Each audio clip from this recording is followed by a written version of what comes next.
Coming up on Network Africa today, more than 60 people, mostly Senegalese migrants, feared dead after a boat capsized off the coast of Cape Verde in the Atlantic Ocean.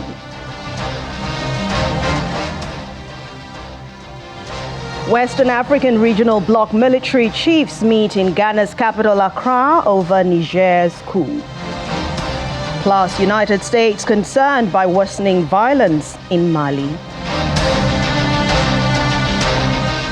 Hello and welcome to the program today. I'm Anne Nwawadu. Let's begin with the tragic news where more than 60 people, mostly Senegalese migrants, are feared dead after a boat capsized off the coast of Cape Verde in the Atlantic Ocean. According to officials, the boat left Senegal with about 101 passengers on board. There are only 38 survivors. 7 of them are receiving treatment in the hospital. The Atlantic migration route from the coast of West Africa to the Canary Islands, typically used by African migrants trying to reach Spain, is one of the world's deadliest, as summer is its busiest period. There is no specific count of the number of people who could have been on the boat when it capsized, but 38 people, including children, were rescued, many of them helped ashore. Almost all those on board the boat, which was at sea for over a month, are thought to have been from Senegal. The vessel was spotted on Monday, according to police, but initial reports suggested the boat had sunk. It was later clarified that it had been found drifting. The wooden pirogue-style boat was seen almost 320 kilometers off Sal, one of the islands belonging to Cape Verde. It was seen by a Spanish boat, which then alerted authorities. Senegal's foreign ministry says the boat reportedly left the Senegalese fishing village of Fass-Boy on July 10, with 101 people on board. The ministry is liaising with authorities in Cape Verde to arrange the repatriation of Senegalese nationals. The passengers of other countries of origin include Sierra Leone and, in one case, Guinea-Bissau. Over in Cape Verde, a health official says the survivors are improving and are being looked after, with a focus on rehydration and tests for conditions like malaria. And joining me now is a VOA Africa correspondent, Mariama Diallo, to give us more on this tragic incident coming out from Cape Verde. Hi, Mariama. Thank you for joining us on Network Africa. All right. It's not immediately clear when the incident occurred, but there's been speculation that the boat was found a month after it set off from Senegal. Do you have any information as to the actual time this happened? All right, Mariama, can you unmute? Because we can't hear you. Sorry. Wow, yes, I was muted. I'm really sorry about that. No problem. So I'll just pick up right from where we left off. I think according to Senegal's foreign ministry, they estimated that the boat had left around July 10th, which is about a month and a week, since the boat left, and then estimated about 100 people in that boat. At this point, it's not clear, really. We don't have a lot of information about when, those nearly 60 people, the missing 60 people, when that has happened, when that occurred. And I think what's strange is that basically between Senegal and Cape Verde, it's not that far away. When you, at least by plane, it takes about 2 hours. It's about 420 miles, 460 miles. I'm not sure, somewhere in there.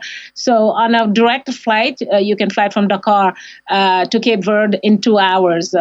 Possibly when you are sailing through the sea, it might take longer, but a whole month and a week seems really very, very long. And as to what happened to the missing nearly 60, obviously there are reports that 7 people were found on the boat. The rest of them, nobody knows now at this point. But I think as the people who are being rescued can rest and regain their strength, we'll probably hear the stories coming out of what exactly happened in that boat. Over 100 migrants were in that boat. We understand that only 38 people have survived so far. But what more can you tell us regarding the missing people? Have they been found? What are authorities saying about this? Yeah, I think at this point, given how new it is, the incident just has happened. There is not a lot of information that's coming out about those nearly 60 that are missing. Again, and I think that once we get to talking to the people that have been rescued, and also once more search is done around the area. Maybe we'll find out more about what happened. But at this point, there's not a lot of information that's coming out of those missing. When did they start missing? How did it happen? So there's basically a lot of questions and answers as far as we know as of today. Well, illegal crossings by migrants is not new. I mean, it happens all the time, and we know it happens especially in summer. What are authorities in Cape Verde saying about this, and what actions are being taken to curb further loss of lives in the Atlantic Ocean or even migration by that means? I think at this point, the one quote that we've seen so far came in from the health minister, and I'm going to just read a few sentences about what she has indicated about this particular incident. And yes, she said that we know that migration issues are global issues which require international cooperation, a lot of discussion and global strategy.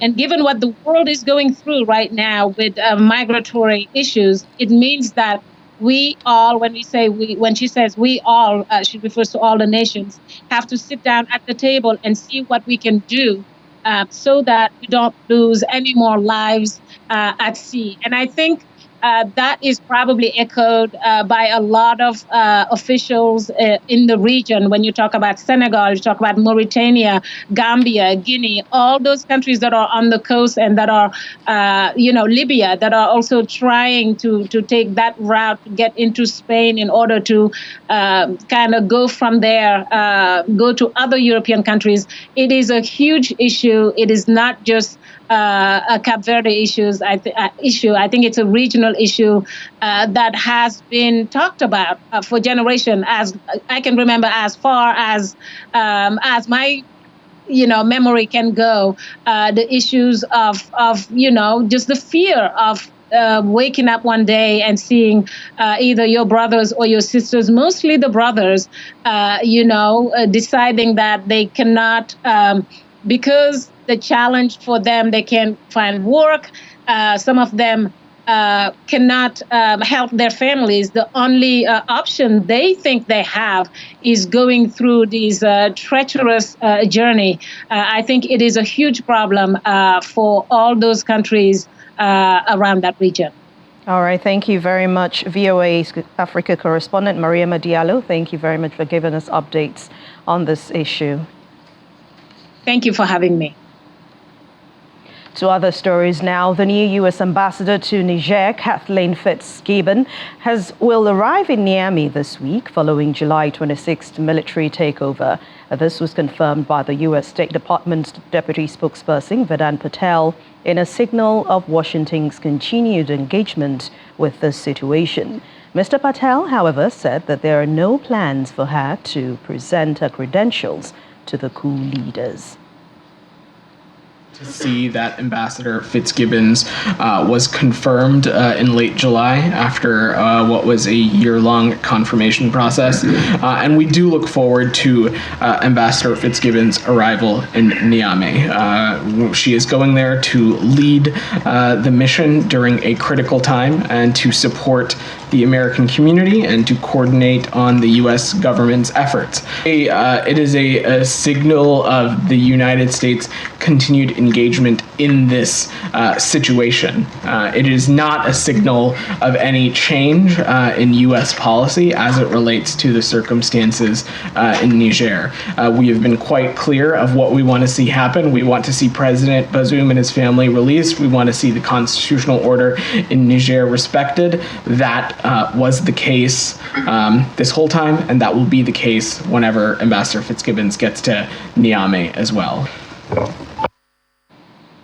Meanwhile, military chiefs from West African Regional Bloc ECOWAS are meeting in the Ghanaian capital, Accra, for a two-day meeting to discuss the deployment of a standby force for possible military intervention to restore democracy in Niger. The discussions in Accra will focus on resources, the number of troops needed, and a standard operating procedure to combat troops. Western powers and democratic African governments have all expressed concerns over the coup, calling for the juntas to reinstate ousted President Mohamed Bazoum, who has been in detention since July the 26th. They are pretending, that, now they are ready for talks. But even as they are telling us that they are ready for talks, they are still seeking reasons to justify an unjustifiable coup d'etat. Let no one be in doubt that if everything else fails, the valiant forces of West Africa, both the military and the civilian components, are ready to answer to the call of duty. By all means available, constitutional order will be restored in the country. And this meeting today bears testimony to that. What they forget is that ECOWAS is a rules-based organization. We have our protocols, we have our norms, and we are ready to protect them. That's why the heads of state are saying, if push comes to shove, we are going into Niger with our own contingent owned equipment. We are going with our own resources and to make sure that we restore constitutional order. You will put in place a plan to ensure that the standby force is activated and that democracy will be restored in Niger. If presidential guards in Guinea and Niger, I'll use the word, take hostage their president, nobody, and let me repeat, nobody in West Africa is safe. The VOA's correspondent Kent Mensah joins us now from the Ghanaian capital, Accra. Hello, Kent, and thank you for joining us on Network Africa. Hello, good afternoon. Thank you for having me. Let's begin with an update on the two-day meeting which is happening in Accra at the moment over the Niger coup d'etat. Tell us more. Yeah, so the meeting began this morning. They had an open discussion.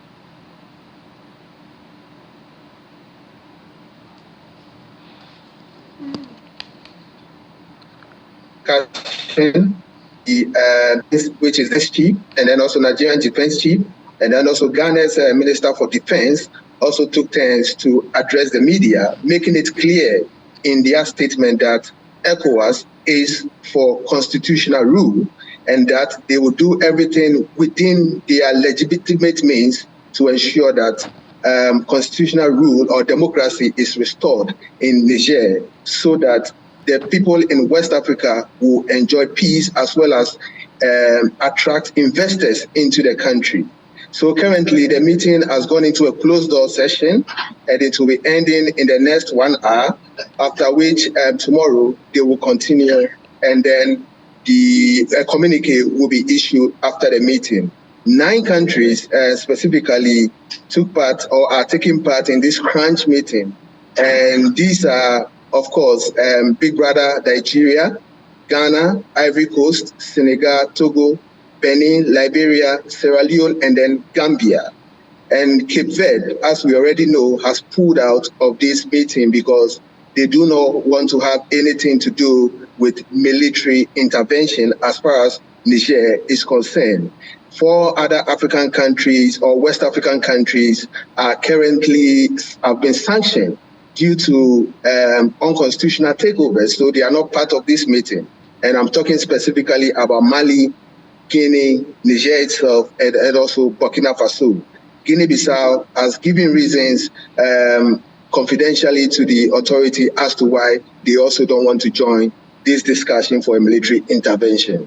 But how effective do you think this discussion or the outcome of this will be on the coup in Niger? How impactful will it be on this coup in restoring peace? Well, I must say that looking at how the atmosphere was like at the meeting, it looks as if the Chief of Defense Staff are all poised, and then also with one voice saying that this is what our leaders, the leaders of the bloc, have resolved to do. So we need to activate or begin the process to activate a standby force just in case there is a need for us to deploy. So they seem to be very poised, but in the same vein, other watchers or regional integration watchers have also said that ECOWAS seems to be flexing its muscle because they don't seem to have the financial wherewithal and then also the resources to launch a military operation. So as to the kind of impact it's going to have, we are yet to see, especially when all diplomatic measures fail. Then we want to see whether ECOWAS will resort to the strategy it had when in the time of Liberia and then other countries as well. Well, we know there have been divided opinions or reactions about the deployment of military in this coup. How are Ghanaians reacting to the possible deployment of standby forces to reinstate the democratically elected President Bazoum? Well, to put on record officially, the largest opposition party, which is the National Democratic Congress, is totally against a military intervention, and they've issued a statement telling the government of Ghana that we don't want to be part of it. So that is the official standpoint when it comes to the opposition. For Ghanaians, already we are feeling the brunt. You know, Ghana depends on Niger when it comes to the importation of onions. So market women and then people who sell onions in the market are already complaining that the prices of onions are going high. The supply keeps dwindling. So we are beginning to also feel the brunt. So civilians themselves have not officially stated their position, but a section of the civilian are also saying that why don't we think about our internal issues rather than going to get ourselves involved in another country's affairs? So it's kind of a divided opinion, but others are also saying that, look, we have gone through economic crisis. We are also under an IMF support. So why should we spend money taking our military to Niger when there is a need to do so, when we can use those money to take care of other pressing matters internally? All right. Thank you very much. VOA's correspondent Kent Mensah from Accra, Ghana. Thanks a lot for your contribution and your time on Network Africa. And after the break, South African opposition parties collaborate ahead of elections. We'll bring you the details in just a moment. Please stay with us. Welcome back. The United States has expressed concern over the threat of worsening violence in Mali, citing attacks on United Nations peacekeepers. U.S. State Department spokesman Matthew Miller said the attacks were unacceptable and condemned such violence and the larger threat posed by armed actors operating there. It also comes after the UN peacekeeping mission in Mali on Monday said it had been forced to withdraw earlier than usual from the northern town of Ber amid deteriorating security there. It also says the withdrawing forces had been attacked twice, with some of the soldiers injured in the process. Meanwhile, as part of a peacekeeping operation in the Central African Republic, 15 females and families and ex-combatants of the Lord's Resistance Army have been relocated back to Uganda, having lived in the country for 15 years. This was announced by the deputy spokesperson for the United Nations, Vaharan Haq. In the Central African Republic, our peacekeeping colleagues in Bangui tell us they have facilitated round 2 of the voluntary repatriation of 15 ex-combatants of the Lord's Resistance Army and their families to Uganda this week. The ex-combatants, who have been living in the Central African Republic for the past 15 years, returned to Entebbe on a special flight as part of an operation supported by the mission in coordination with the governments of the Central African Republic and Uganda, as well as several non-governmental organizations. We reported on the first phase of this operation last month, during which 61 ex-combatants and their families were voluntarily repatriated by the mission to Uganda. Quick note from the Democratic Republic of the Congo, where our peacekeeping colleagues continue to support efforts to protect civilians amid increasing attacks by Codeco armed group in Ituri province. And back here in Nigeria, in a bid to address the menace of severe acute malnutrition, the United States government, through the U.S. Agency for International Development, in collaboration with the Nigerian government and other stakeholders, have held a trade fair in Abuja tagged Ready-to-Use Therapeutic Foods. The event provided a platform for government officials, the donor community, and RUTF manufacturers to discuss challenges, share experiences, network, and explore collaborative opportunities in expanding ready-to-use therapeutic food programs. It also allowed local manufacturers, investors, and other operators in the RUTF and other life-saving nutrition commodities value chain to showcase their products and innovation. Severe acute malnutrition remains a significant public health concern in Nigeria, affecting 3.6 million children. With persistent challenges related to food insecurity, limited access to quality health care, and inadequate nutrition interventions, the situation calls for robust multi-sectoral collaboration and innovation. And ahead of that, 7 political parties in the country are trying to form a coalition with the aim of dislodging the ruling African National Congress from power. Dubbed the Multi-Party Charter for South Africa, or the Moonshot Pact, the gathering aims to stage and unite similar-minded opposition parties for a series of discussions from 2 days to Emperor's Palace in Johannesburg, South Africa. Our South Africa correspondent, Innocent Samosa, reports. This location holds historical significance. On October 25, 1991, notable figures such as Nelson Mandela, Chris Hani, and Helen Joseph, among other prominent freedom fighters, gathered at this very venue in Kempton Park to initiate discussions for a democratic South Africa. Today, a group of opposition parties are here and they say they are gathered to save South Africa's democracy from the ruling African National Congress. Overseeing the conversation is Professor William Gumede, a respected authority in public policy, economics, and mediation. Negotiations like this is very robust. It's been a very robust engagement. It's going very well. So the context that it is robust, but it's going very well. I think some breakthroughs. Party leaders says the success of this gathering could mark a pivotal moment in the nation's history. Today we meet in this historic venue to press a reset button for our country. South Africa is on the verge of becoming a failed state. And the outcomes of the next 2 days of discussions need to be judged based on whether they provide concrete solutions to improve the lives of South African people. If they speak to one of the unemployed South Africans in South Africa. We have been let down by those whom we regarded to be the most credible and the most knowledgeable leaders. But here, we want to say we are capable collectively and individually to rise to the occasion. As far as the Freedom Front Plus is concerned, our next crossroad or historical moment is 2024. It will not be the last one, and it is also not the first one. Well, some political parties have raised concerns about the Democratic Alliance possibly forming a super coalition with the African National Congress. However, the DA refuted these claims. Well, I had a chat with the leader of Action SA, Helman Mashaba. In fact, I asked him whether or not he trusts the Democratic Alliance, and this is what he had to say. And I think this is part of the discussions that we are going to have the next 2 days. I think one cannot preempt. We obviously hope for us as Action SA, I can speak for Action SA.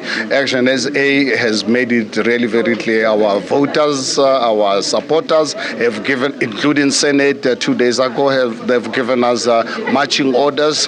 No ANC anywhere near us. Quite loud at this event is the absence of the Economic Freedom Fighters, which is the third largest political party in South Africa. This creates uncertainty about the party's alignment.